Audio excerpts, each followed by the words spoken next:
Hey, everybody. Grant Miller here, Miami Community News. I'm with Jose Pepe Diaz. Grant, hey, my dear friend. You've done so many great things. You were a sitting commissioner in Sweetwater. Council member at the time. Yeah. How many years have you been living in Sweetwater? Wow. Since I was 8 years old, so we do a little bit of calculation. Yeah, I've been there a long time. Oh, wait.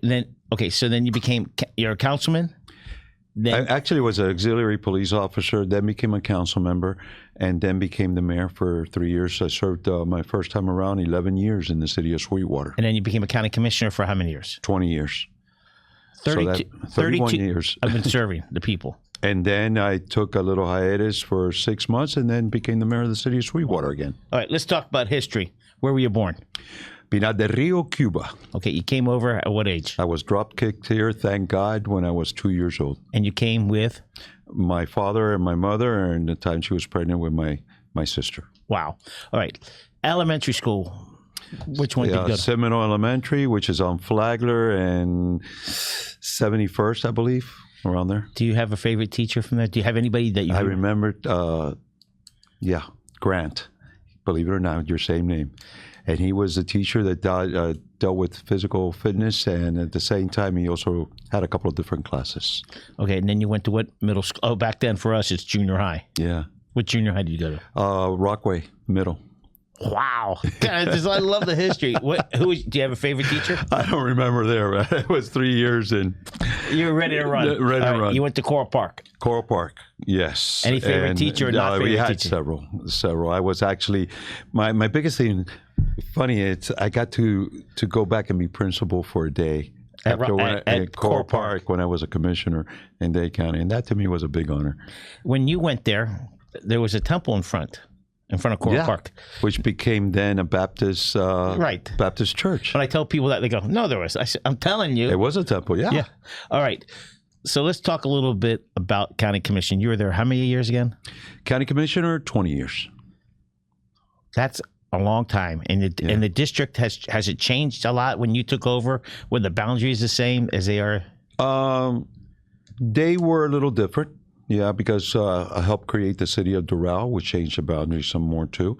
We extended Hialeah to's annexation, and that created a boundary change too. So there was a lot of difference in the 20 years. So Hialeah, when they expanded, that was on part of your team. They did that. Yeah. It was inside my boundary. I had to actually give up boundary to District 13. Because I had so much growth in District 12 that I had to give away part of District 12. Well, that district now, Hialeah has gone to the west side of the turn. That was part of the annexation. Yeah. Yeah, it's unbelievable. It's all factories and warehouses. It's beautiful. It's one of our largest producing areas in warehouses in Dade County. That area. You know, speak about Hialeah. Steve Bovo is just doing an incredible. Yeah, he is. I mean, He's he took over. Friend and he took over a tough job. Not the 11th commandment says we do not raise taxes in Hialeah, and he's got a tough job because he's got so many people just keep flocking there. Such a blue collar community. It's no different than a lot of cities in Sweetwater. We're all dealing with that. It's tough. It's not easy. There's a lot of people moving in. Look, when we got here from Cuba, I was 2 years old, and we had to put sometimes in a little apartment 6, 7 people because that was the only way you could survive back then. And with so much growth, so much immigrants coming into Dade County, that's a similar thing that's taking place. It's very difficult, and government has to be very smart in running the laws and everything they're doing right now.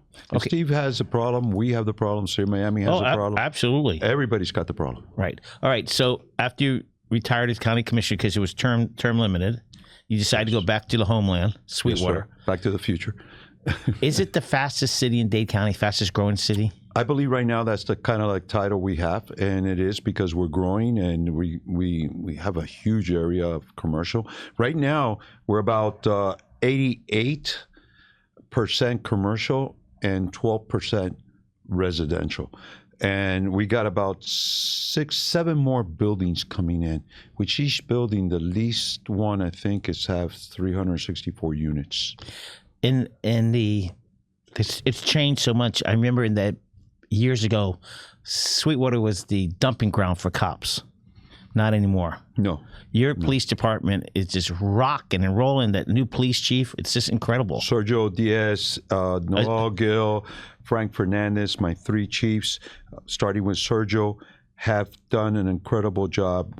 Professionalism above all, and service to the citizens of Sweetwater is a must. We are doing it in a way that, look, I asked them to do it this way, but I really didn't have to ask much. These are all professionals. And a lot of the guys that are there that were there before have now gone through a lot of training, we brought everything, all the specs up, everything that needed to be done. That's why we're so proud of our police department. The response time is right on key, too. So when you were a commissioner, a councilman in Sweetwater, was Dolphin Mall built yet? Yeah. But not like it is now. It is. How many thousands of people go there a day? Well, I actually got through when I was a council member. It's when I saw Dolphin Mall get built. Okay. So we got approximately, depending on what time of the year, it could be anywhere between 100,000 to almost 200,000 people going through Sweetwater on a daily basis between that mall and just a surrounding retail area. Now, you count out all the other parts of Sweetwater, which is all the way up to 137th Avenue, that number goes up to. Yeah, but it's like Dolphin Mall. How many police officers do you have? I have 64 sworn officers, and I'm taking it now to about 72. Just to handle Dolphin Mall must be overwhelming for the citizens of Sweetwater. Listen, it's been there. We work traffic well. Security is a must.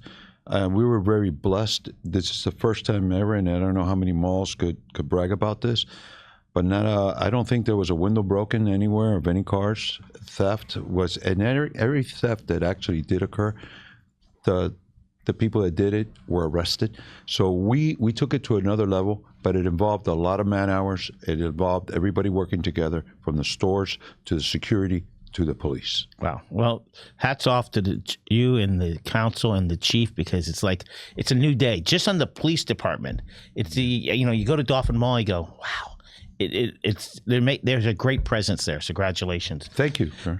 Okay, so Sweetwater in the past always had flood problems, and I don't know why. So tell us why and how. That could be a 10-hour story. Okay. Maybe I'll make it a movie one day. Okay. But the bottom line is that I got stuck with that when I first became the mayor. We already have been going through a lot of flooding. And basically was the U.S. Department of Parks started to raise the water level to save the seaside sparrow. And that could be a long discussion. And what happened was, by doing that, they increased the canal levels very high. So when we had storms that came through, Sweetwater was built, started to get built back in 1941 when it was incorporated. So everything around it is higher. So what happened was, when the canal levels got so high, the water had nowhere to go, because, all the storm drains basically end up there. So that's what happened with this flooding in Sweetwater. So we had to assess the situation, come up with ideas, figure out how we work with this. But the first thing we had to do was really to get the canal levels to be in a moderate position so it could acquire the water of these storms. But it didn't help us when we had 3 100-year storms within 18 months. And that was devastating to the city. And we even had a loss of life with 2 young children that died due to electrocution, which I arrived on the scene, and we all dealt with that issue. It was very sad, but at that point, there was no going back. We had to fix the problem. And we came around and we worked with the United States government, and we worked hard with all the congressional people and the senators. And we came up with the right laws that thou should not flood on purpose, basically. Right. That it comes all the way back from Dante Fasel, but we worked hard to make sure that Sweetwater would not flood again. And today, we have one little area that I got to work with and that we're working on right now. Besides that, flooding is a thing of the past, but we put a lot of pumps. We've done a lot of mitigation to get to that point. It seems like the land's a little lower there. Is it what level you're at? Right now, if we have the canal go to a 5.5 radius feet marker, right, we could have possible flooding and a strong afternoon storm. But since we keep the canal level low, We have the pump in the canal in Sweetwater. Yes. Well, Sweetwater North is the I-4, that canal, C4, I'm sorry, that goes through there, and then C2. So that's the Miami Canal, and that's a main canal. And then we put in a lot of other things. We put in the forward pumping systems, which is done over there by the airport and by Okeechobee. We have two of them, the SB2 and A and B. And we also put the 460s in the back, which is the pump system in about 640 acres that are back there, which are retention areas where the water gets drawn down from the canal, put in there in the system. And I just took staff recently out there so they could all see what we did. And it's something that we worked very hard to do. This was not easy. And I really thank Jed Bush for that, because he really helped me get the funding and the things that we needed. And a project that the Army Corps of Engineers said it would take about 11 to 12 years. Believe it or not, Grant, we did it between in an approximate, altogether by the time the switches were done, I would say about 21 months. Wow.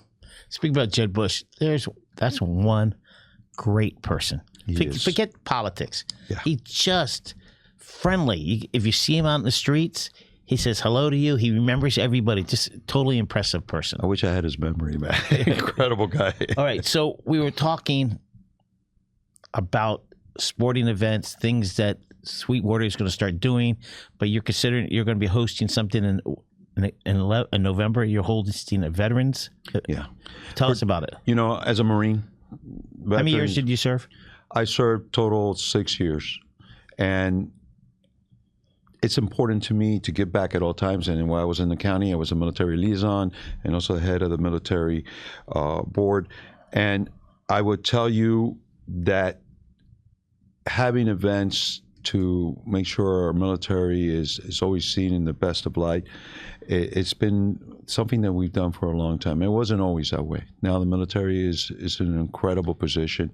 And one of the events that we've been trying to do for a long time has been for Veterans Day. I mean, we did the Air and Sea Show, which Mickey runs, and the county working along with Mickey and stuff in Miami Beach, obviously, where it's hosted. That was done several years ago, but that's for Memorial Day. And we've done memorial events all over the county. But there's nothing really for Veterans Day. This is more celebratory. This is more a festival. But at the same time, the monies that are collected, that part of this go to the United States Military Foundation to help the veterans. So we got this huge event that I'm shutting down 107th Avenue between Flagler and 4th Street on 11/11/24, which is Veterans Day, which is a Monday. And we're going to be from 4 to 10 having a good time in Sweetwater, enjoying. We got Jefferson Starship Band coming in. Yeah, really? Wow. Yeah, we got them. We got Arturo Sandoval that's going to come in too. And we got a couple of groups. One is the Ricky Vadillo, which is kind of known as a Cuban cowboy. Right. And we also got the blues band, which is the police band that is going to be playing. So it's a good time. Hopefully we'll create a good atmosphere for the family, and mostly for our veterans and active personnel that are here with their family during that time. And also the future, which is our ROTC and our young ones that one day are going to be taking that spot and protecting our nation. You know, the ROTC, you get involved with the ROTC, your college gets paid for, you get so many benefits. It's a great benefit. A friend of my son went to the ROTC in high school, and then he went to ROTC in college. It's like, it's an incredible career he had in the military and schooling. All right, so how many people are you expecting? 50, 100,000, 50,000? I wish. I don't think we're big enough in that area to host that. Yeah. But FIU is a partner. We have a lot of great partners. Badia has come in as a title sponsor. Who is? Badia. Okay. Badia Spices. Right. Yeah, great man. And he said from day one, I'm in. We got a lot of sponsors coming on board. But most of all, we got iHeartRadio that's coming in strong. We have Clear Channel Media that's coming in strong. We're trying to do this the right way. I calculate, I hope, anywhere between 5 to 20,000 people. Well, in that area. The first event you're going to learn, because the second one is going to be mammoth. It's going to be mammoth. And And parking, it's all gonna be notified. And a lot of Uber and a lot of stuff, but it's like every festival, like in South Miami, where they have it everywhere else. People know that. But by the way, Vicky Valido, I forgot to mention the Hialeah Hillbillies that are going to be playing with him too. So the Hialeah Hillbillies, the Hialeah Hillbillies, man, they're incredible, by the way. So this is homegrown, but at the same time, country and so on. But you're right, parking is a little bit difficult. But that's anywhere. Yeah, anywhere they do a festival like this, it is, whether Miami, South Miami, where we're in, or wherever it is, the idea is to be there that day. Annexation. Sweetwater just keeps growing. Do you have more plans to expand other places? Absolutely. As the people start to see what we're doing in Sweetwater, and they're really saying, you know what? Not a bad thing. We want to be part of that.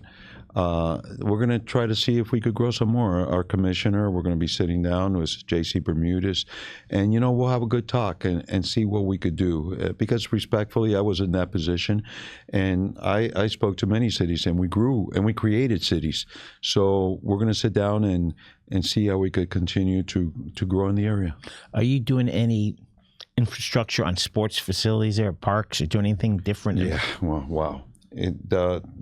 Good question. The parks themselves have totally been revamped. We are doing a sports complex in the Ronzelli Park, which is where Jorge Macanosa building is located. And we're redoing that, making it artificial turf so we could migrate between flag football, soccer, football Latino as they call it, and soccer. We're going to be doing lacrosse, different types of events going on there, but it's mostly for the community, for the future Sweetwater, which is our youth, to be able to involve in sports year round. Because now a younger crowd are moving in, more younger people are having children. So people really don't realize the cost over a 7 to 10 year experience of artificial turf. It's the same. The only difference is between artificial and grass. If it rains, you can start playing right away. If it rains when you're on regular grass, it doesn't. So that's the advantage of artificial. Well, Grant, you're an expert at all this, so you could actually teach me all about that. So economic development in Sweetwater. Sure. It's like changed completely. People, you drive through and you go, where am I? It's like regular Miami. It's not before it. That was another world. It is what it is, and you have to know the past so you can help build the future better, and that's what we're doing. I grew up in Sweetwater once again since I was 8 years old. I served all along in many different capacities, but most of all, for me, it's a lot of pride to be the mayor of Sweetwater. It's home. It's the place where I grew up. So making sure that economically Sweetwater survives has been my mission for a long time. And I say very clearly, when I was county commissioner, I made sure Sweetwater, as all the cities that I represented, I supported them. And I supported Sweetwater a lot because Sweetwater needed a lot of help because everything was being built new in other cities where Sweetwater was kind of behind. So I give a lot of credit to a lot of the past mayors that were involved too. But most of all, we've taken it to a different level. Like I said, we have several buildings already for the students of FIU. We work very closely with FIU. We got a great relationship with them. Ken, which is the president there, and everybody. Super nice guy. There's another super nice guy. And his team is also a great team, from Javi all the way down, Michelle, everybody that's involved there. And we right now we're dealing with something that's very important for the community, which is the bridge. Right. The bridge that fell, and we're putting it. Actually, it's FDOT working with FIU and us to make sure that we have this bridge built properly, and that everything that is done by the book, and we're on top of it. We really are. I'm looking through your annual report, and you got a little history in here, and most people don't know that Sweetwater is founded by the Royal Russian Circus Missions. What is it? Royal Russian Circus Missions. Yeah, they're not too small for me, maybe for other people, but but it was founded. The city was founded in 1941. 1941. Wow, and it's pretty impressive. So Bill Sanders was the first mayor. The troop was a huge part of the funding of Sweetwater, and The sad part is the only part of the past that we have in Sweetwater is the actual bridge. The first bridge. The wooden bridge. Yeah, you know how it actually happened to them, you know? It's in your logo. Yeah, yes. And let me tell you, they broke down just before that bridge. And they were going to Sarasota to Ringling Brothers, I believe. Right. And they broke down there, and they actually ended up in Sweetwater, and they stayed. Because they would have took the trail up. They took the trail. That's the way it was before. All right, we've got some tough questions now. Are you ready? Yeah. Are we ready, audience? All right, ready. Your favorite pizza in Sweetwater or surrounding areas. Go. Sweetwater, there's a pizza place right there in the corner. Is it the Lizard something? That's the one. That's it. Okay. Okay. Next one. Tacos. Come on, Mary. Let's get serious. Is there a taco place in Sweetwater? Taco place, 103 and Flagler Street. There's a great little taco place there. Okay. All right. Your superhero is a kid or a grown-up? Do you have one? My dad. That's my superhero. Wow. Yeah. How old is he? My dad passed away this last year. And how old was he? He was 88. Lived a good life. He lived a great life. Okay. Your favorite football team? Miami Dolphins, sir. Okay. No second on that. Okay, here's a tough one. Your wife's birthday. My wife's birthday. Not year, just her birthday. 14th of August. How many children do you have? 3. Do you know their birthdays? Yes. Go. No. All right. How many grandchildren do you have? I have 3 grandchildren. Okay. You know why I didn't answer that question? If I get a day off, I'll be in trouble. Right. You know. Your favorite hot dog place? Oh, I better. Come on. There you are. Come on. Baby. Okay. Next up. Favorite cheeseburger place? Wow. We used to have one in Sweetwater, 109 Burger, but they're relocating. I like that, relocating. Okay. Give me words, not sentences, for Thanksgiving. God bless. You just love Thanksgiving? Is it at your house, relative's house? I don't know what to say anymore. This is great. You never catch me off guard. You got me off guard. Is Thanksgiving always at your house? Actually, it's at my sister's house, and it's the family together, and we have an incredible time. And we look forward to it every year. How many family members show up? About almost 30. Wow. Yeah. Do you cook? Yeah. I do a heck of a fried turkey. Okay. Cowboy. Your favorite cowboy movie or your favorite cowboy? Ronald Reagan. There he is. That's it. Okay. John Wayne, of course, I have to say, too. The magic of the mix. Why is Sweetwater rocking and rolling now? And that's the place to buy now. Honestly, it's the people, the residents, the ambiance, the working together with the commission, which is very important, and making sure that we put the residents first and move forward in the best way we can. I call Sweetwater Coyote West. Coyote West? Well, yeah, because it's like when you pull into Sweetwater, that's like you can feel Miami, the old Miami feelings. Yeah, right. Especially at 109. 109? And what?